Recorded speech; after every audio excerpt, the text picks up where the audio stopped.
So improvement week, how'd the young guys do? Really good. It was a great week. Guys really worked hard, got better fundamentally. It's great to go out and play a game of football and get better at it, And really, we're working hard and wanted to get better, and really had great focus. I want to. Really pleased with the young guys. You like the future of this offensive line with the young guys you got there? I do. I really do. And it's only going to get better. How you get better at football, you play football. And we do that here, so it's special. Speaking of getting better, can you talk about the jump that you've seen Jawan Bushell take in the time that he's been in there? He's done a great job. It really started with Jawan in the weight room with Kevin Tolbert and his staff. He's really changed his body.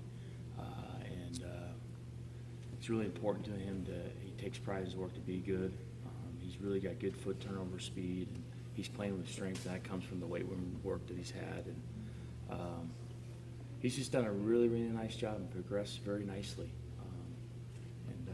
Jawan is a very good person and wants to be good at whatever he puts his hands on. So he's got a great attitude. What do you see players that are playing at this level for the first time and really getting thrown in there? Where do they gain the most, the soonest? Just like I mentioned earlier before, is just getting game reps, and then practice reps. As many reps you can get to play the game of football and see different looks and being able to think quick on your feet, you really become a better football player. Did you see a jump from getting thrown in the Wisconsin game to how he played with almost a full Rutgers game?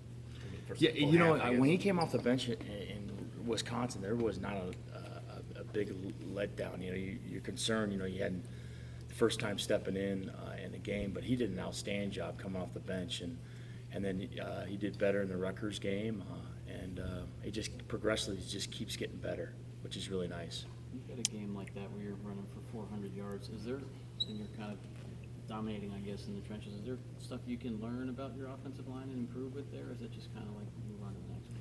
No, you can always, you kind of find what they're good at, what they still need to improve on, and if they know their landmarks, double teams, if they're fitting it right, got their eyes in the right spot. There's a lot of things just by, as a coach watching reps, you develop a better understanding what guys can do and what they need to improve on. Is this line significantly better now than it was in August? We're getting better every day, and we've made the transition to this point. There's still a ceiling for us to get better, but we're better than we were last year, and we're pleased with the progress. But there's still a lot more room for improvement. It's important that you keep pushing on and that you keep getting better. How high a level is Kyle playing at right now? Playing very well. Mm-hmm. He's very physical at the point of attack. Can think quick on his feet, understand what we want. He's doing a really, really nice job in there, Kyle. He's playing his best football.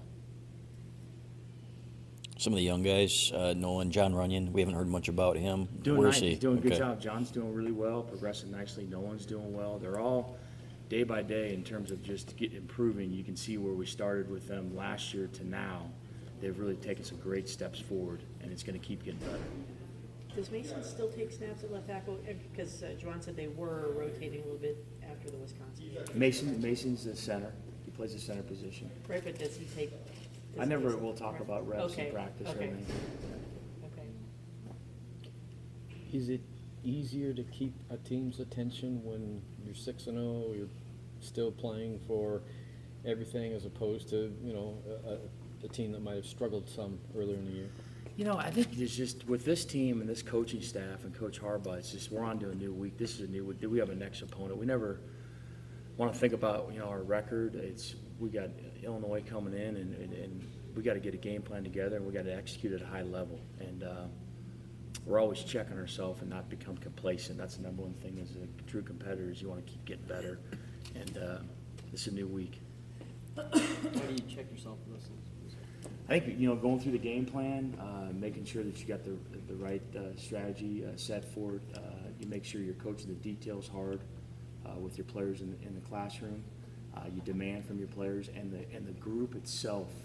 The team leadership demands from each other for perfection, and we got a good, tight knit of great leaders on this team. You guys had some momentum going into the bye week. Do you feel like you kept that? Some of the guys said Sunday was a little sloppy, but how have Monday and Tuesday been? Good. It's been a good practice here. They've done a good job, and we're right where we need to be for this game, and we just need to keep improving this week and keep taking those strides forward to where we need to be to compete at a high level on Saturday. Kim had mentioned that Illinois, their tendency is to stack the box and attack the run. Is that kind of what? Lovie Smith, we played against him in 2012 at San Francisco. Lovie Smith, I believe, was a head football coach for 14 years in the National Football League. 9 out of his 14 years, he was in the top 10 for turnovers in the National Football League.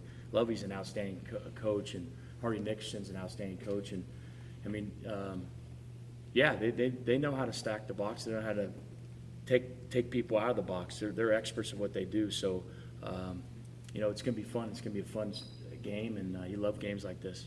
You mentioned turnovers. That's kind of been your strength so far. Yeah. What has gone into your ability to take care of the football as well as you have? I think it's a point of emphasis with it. I think the coaching staff does a good job. Jed and Tyrone and Jay and Jim, just making sure you're preaching about it, you coach it, and you show examples of not allowing that to happen. I think you make a point of emphasis on it. Going back to that 2012 game you just cited, Yeah. what do you remember about that game against Lovie's team? What stood out to you about that team? Both teams, actually. Very well coached. I think that very good defensive front. They did some nice things. I mean, both two good teams playing against each other. It was so long ago. Sometimes you forget. But if I see a play, I can tell you. How's your offense changed when Jabril is in there? Jabril does a nice job when he gets in there. Does it change? We still run the same type of plays. Nothing changes. We can run it. We can throw it. We can do whatever we want to do. It doesn't change. You talked about the offensive line is better than it was last year. Beyond stats, I mean, how do you quantify that? Well, they've had so many game reps in there. And, I just think, like, when you go in the classroom, and you teach, they do a good job of really absorbing what you're teaching. They ask the questions. They might be a step in front of you, and they'll cover you as a coach. Maybe you didn't get a chance to get to that, but they ask on the field, and they're coaching the younger guys because they know what you want. And you just look at older guys that are very locked in and want to be successful whatever they do. It's neat. It's a fun deal when you walk in a room like that, and it's neat because they're laying a great foundation for the younger guys. Because we always say the tradition never graduates. Is there somebody who's filled it? Last year, Graham said he would be the guy in there with Yeah. instructing them a little bit. Is there somebody who's stepped into that role? They all have seen, Kyle Kalis, Magnuson, Ben Braden, Mason Cole. I mean, they all, but it's a very interactive room. We want it to be interactive.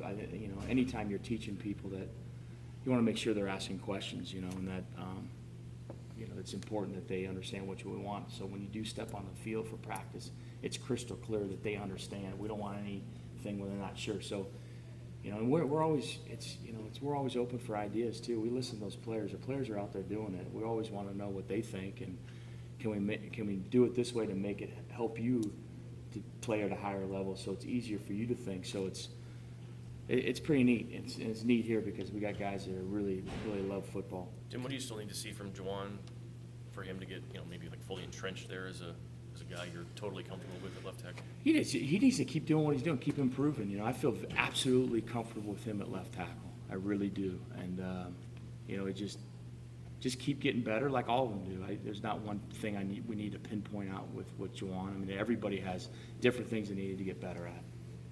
You mentioned the turnovers. I think there was a game in Maryland last year when Ty Isaac had a few fumbles and then his carries kind of went down. Was that sort of setting the expectation there, part of the process of teaching them the emphasis of turnovers? No, we always start training camp out talking about turnovers and talking about the importance of it. We always teach teach the game of it, and we're always preaching on it. And Tyrone does a great job with Jay. They all do, and Jay, just always reminding and coaching about keeping the ball tight to your body and don't become relaxed with it when you're about to go down. But I think anytime in a game situation you come back, there's always teaching moments you can teach. It might have been at that time, but there's other things you can teach, different things. With Drake Johnson coming back, I don't imagine you're going to spread the carries among 5 backs, right? Does it kind of depend on the week of practice who gets the carries? Then, You know, or- it's really, with that situation, we love just kind of spreading around the different guys, and it helps them for the National Football League, because I really believe in the NFL, you don't want to take a guy that has a bunch of carries. They want a guy that's a little bit fresher, because they want to be able to get to that level and play at a high productive level. So I think it helps them, that's, you don't want to hand off a guy and a guy has a bunch of carries and he's taking all those hits. You want to save a little bit of energy and life in them as a ball carrier. Kyle said on Monday that he thinks that the backs are more patient this year, that they wait for the hole and then they can get through it. Have you seen that, and why do you think that that's the case? I think they let the play express itself a lot better, and I think just because of more reps at it, just seeing the play and getting the feel of how those guys are blocking it up front. It's just, I think it's all, everybody just getting better. Are there bigger holes this year than there were last year? No, I don't think there's bigger, More holes? Nah, I don't. I think just everybody's more uncomfortable. It starts with the play call in the huddle and getting up, getting down. It's how fast the quarterback can get back, get to the halfback. It's, the point of attack where we're aiming the back. It's the fit by the lineman. It's the receivers blocking. It's just all 11 guys. The quarterback carrying out his fake. I think just doing more of it and being more comfortable with it. If I remember correctly, back at Stanford, you guys did have a back that would be 35 carries kind of thing Yeah. a game. Is that something you learned, that trying to keep you fresh? Is that something you've adjusted since then and learned from that? Or? Yeah, I think it's just, coaching in the NFL, I think you just kind of have a better understanding as you sit in those draft meetings and you understand what GMs and or scouts are looking for, and you hear them talk, and then you see how important it is to that level, and you just have a better awareness and appreciation about the health of somebody and making sure that they have a bright future and a good career, Like a baseball coach saving a pitcher's arm? Yeah, same type of deal, yeah. Yeah, don't want to throw him too much, and kick or not kicking too much. But if you have a guy that can, Gerhardt had, he Yeah. had a ton of carries. Yeah. I mean, if you have a guy that can't handle that, you're not afraid to do that, I assume.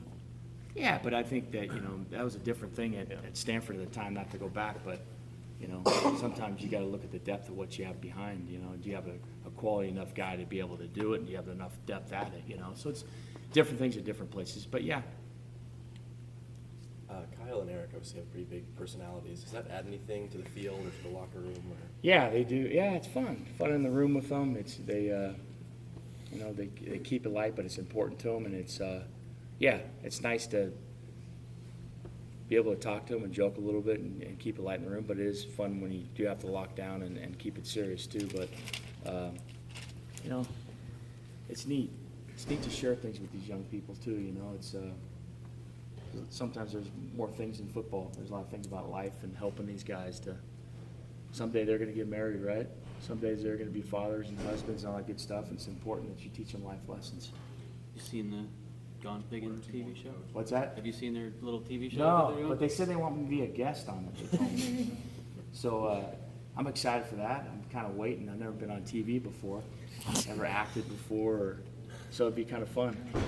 Did you get a chance to see Graham at all on Sunday, or were you working? I was working, Yeah. but my son Zach was texting me, talking about Graham and stuff. We're proud of him, and then I shot him a text, and so it was good. Grant's not out of the woods yet, but were you kind of relieved to hear that he's probably going to be back next year? I would Absolutely, imagine. yeah. He's doing good. I go up there and see him, and he's doing good. Gosh darn, he's he's got that look in his eye that, hey, this isn't too much for me. I'm going to get through this, and we're supporting him. And you talk about a selfless guy. I mean, I mentioned earlier, but my wife and I went up there to talk to him when it first happened. He's laying in the bed. The first thing he asked, hey, Zach, how was Zach's game on Friday? Wow. Talk about a guy, It gets me a little choked up because somebody's child is sitting in that hospital bed, but we're going to get through it. We really are. You mentioned Graham texting having a good time. Did he help open doors for his younger brothers and their expectations could be here and how much they can contribute? Yeah, I think anytime you walk on as a walk-on, I mean, gosh darn it, I mean, you got a chip on your shoulder, you got a want to, you got a work ethic to be great, you know, and I think that, you know, that shows proof to anybody. Anybody could walk on here, earn a scholarship, be a starter and play in the National Football League.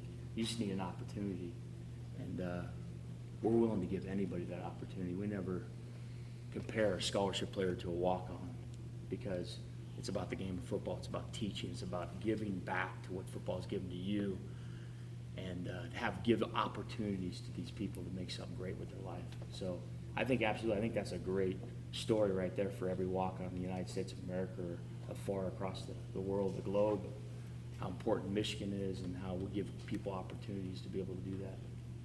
We're gonna keep coaching moving here. Thanks, Coach. Thanks.